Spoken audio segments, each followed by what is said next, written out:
amazing album or a song that was just like all over the place, then the next one you have to one up it.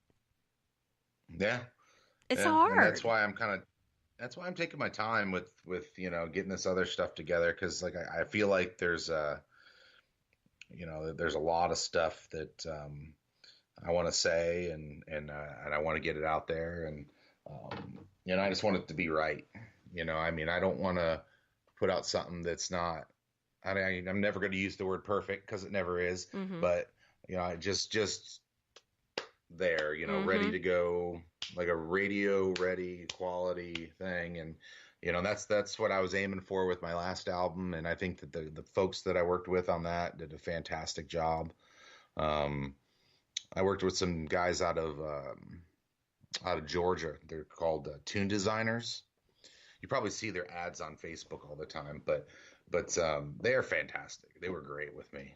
I would send them rough songs like Hot Mess Express. I sent them a video of me playing the song acoustically. I told them, hey, I wanted to have kind of a "Will You Go With Me" Josh Turner kind of feel to it. Mm-hmm. They're like, all right, I got it. And then he listened to it and he's like, all right, here's what I'm thinking. I'm like, all right, well, I want to add mandolin to it. He's like, all right, we can do that. And then like he sent it back to me and I was blown away. Stop it. I was, yeah, Really? yeah, yeah. So then I cut all the vocals here, actually in the room that I'm sitting in, um, and sent them back to him. And they did the mixing for me on that one. And then they sent it back to me and I mastered it here. Isn't that So amazing? I mean, you can like do a complete collaboration with somebody just over the internet. it's crazy, right? Like, I mean, I don't know. really. I mean, the internet.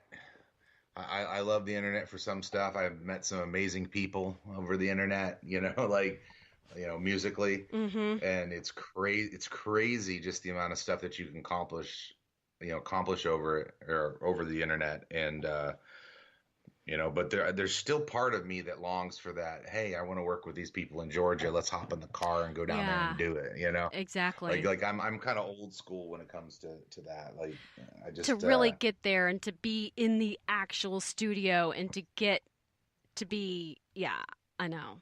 I'd like to be in a real, yeah real studio instead of, I mean, I love yeah mine, but it's, to be there with all the true knobs and the whistles and to get into the funky Cole Medina kind of stuff. Now, speaking of, because, the nom noms that you're up for the yeah Josies, at Dollywood. No, we're all going to that. Now that's going to be a trip and a yeah. half because there's going to be lots of peeps there. Are you ready for that? I'm getting myself ready for it, mentally prepared, I guess. Now, have you been to one that big before? I've been to none. I've not went to any. Oh my Lanta. You're going to Um, have to get ready because yeah, this is crazy. Last year was amazeballs. And I hear yeah, that every time she has it, it's just bigger and bigger. So this is going to be crazy. You're going to have so much fun. yeah. I'm excited to go down there and see what it's all about. And I'm checking my email, hoping that I'll get that nod to come perform. That I know, and would she's be doing it that'd be daily. fun. It's I'm holding my breath for everybody because it's scary. It's scary because it's like, but yeah, I know. Well, I, It's I applied to do an acoustic performance, oh and man, yeah, no pressure there, right? I So know. I wanted to do an acoustic performance, and then I was thinking to myself, okay, well, you know what? That would be a great place for me to debut one of the new songs. Yes, So why not just ratchet it up? Let's do a new song in front of a lot of people, and you know, because they but won't know if I mess up.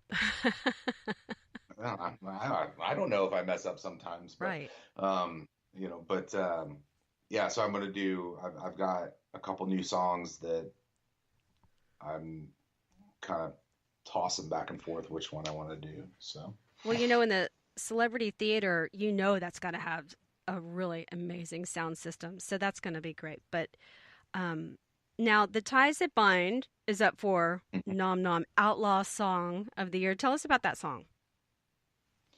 um, it was one of those ones that My grandfather was a huge influence in my life, and the first verse of that song, started off just kind of thinking about him, and then that got me thinking about life in general, and like just like some of the things that have happened over the past, few years of my life, and the birth of my daughter, and my family, and it was one of those songs that wrote itself really quickly.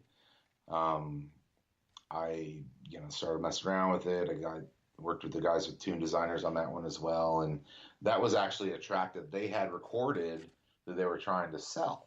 Hmm. Like so, it was just like a finished song with no lyrics. And I heard it. He sent it to me. He's like, Terry, I think you can do something with this. He sent it to me. I listened to it, and I had lyrics for it before I could even answer back to him. Yeah, I want it. Wow. So, it was one of those ones that right place, right time, um, and it's blowing up. Um, I have two songs that on Spotify right now that have finally reached over a thousand streams, and that's one of them. Oh my gosh. Um, yeah, that one and "Written in the Parking Lot" have done over 1,000 streams, and that's people just like that song, and I do too. I mean, obviously I wrote it, but I hate but it, and I hope you all like it though. there's a few that I've written that I don't like. So Really? they usually don't make the light. Yeah, they usually just don't make the light of day. They're usually tucked away on a hard drive somewhere, or I'll go back to them later on and tinker with them. Yeah. But yeah, I mean, that song, I knew that. I don't want to sound like I don't want this to come off as like arrogant, but I knew that was a good song when I wrote it. I knew that it was a good song. I knew that it had the potential to connect with people, and apparently it is. So that's That's kind of cool. good. That See, you have to have that kind of goodness and be that way with your own spotlight sometimes because if you don't, then how are you supposed to promote it? You know? right.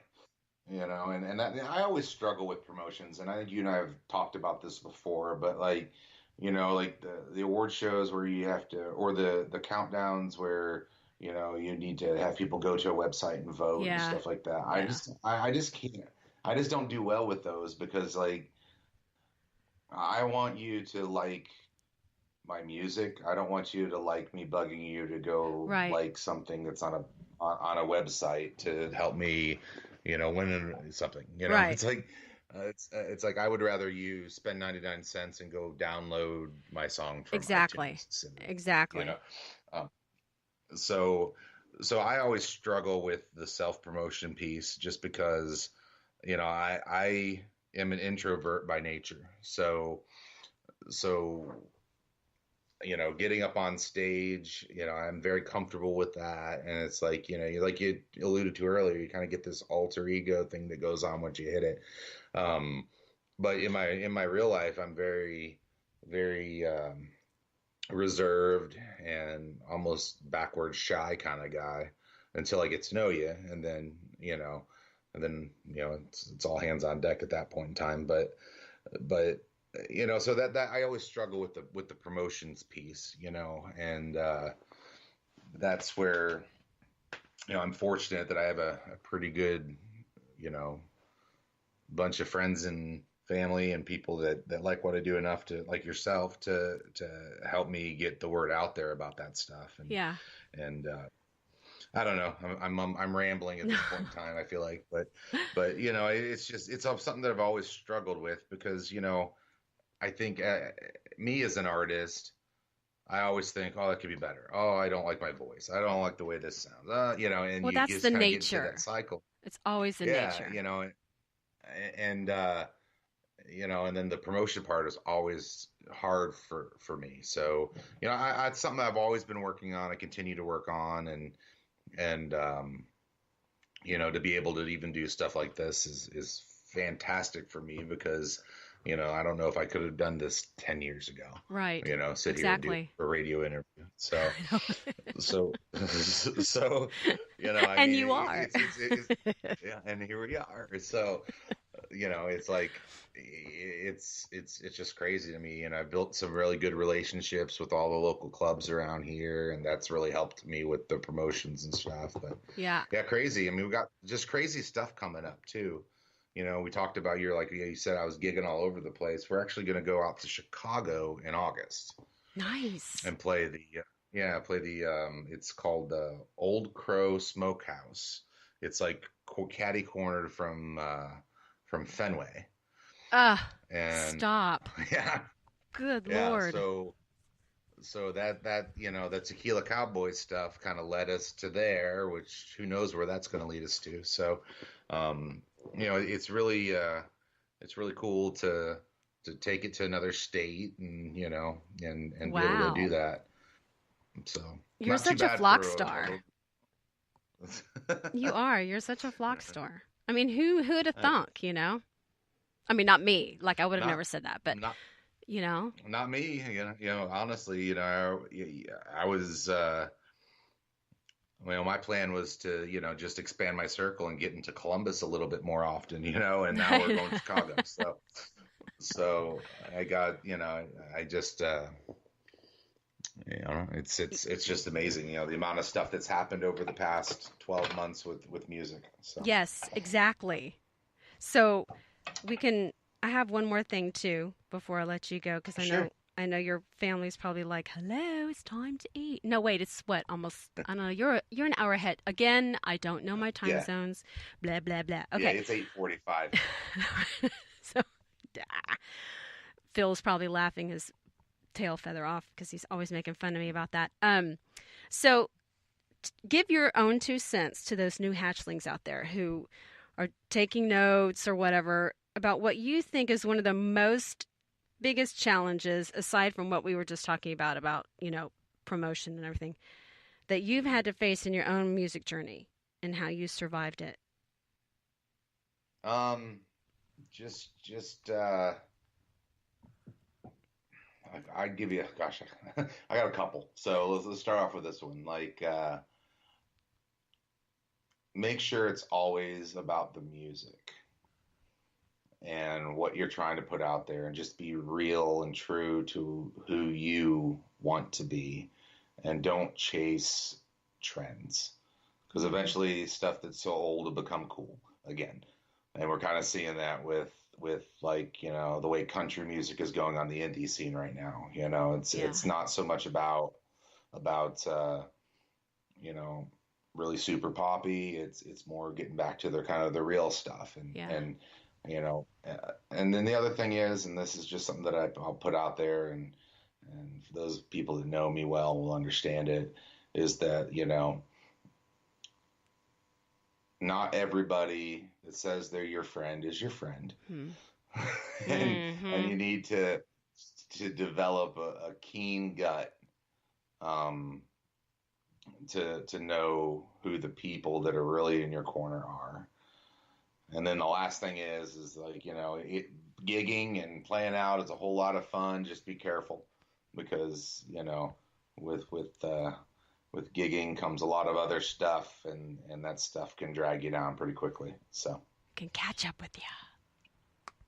Yeah. yes, it can. So Yes, it not trying can. to be Debbie Downer, but No, but it's called reality, you know?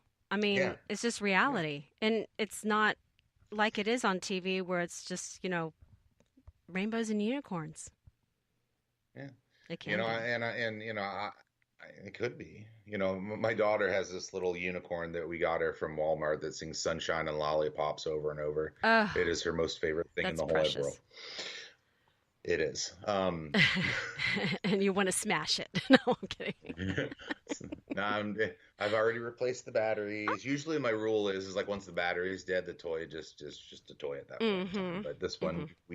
we went ahead and replaced him. So, um, yeah, and then here's the other thing too about gigging, and I'm just gonna come out and say it, is that, like, um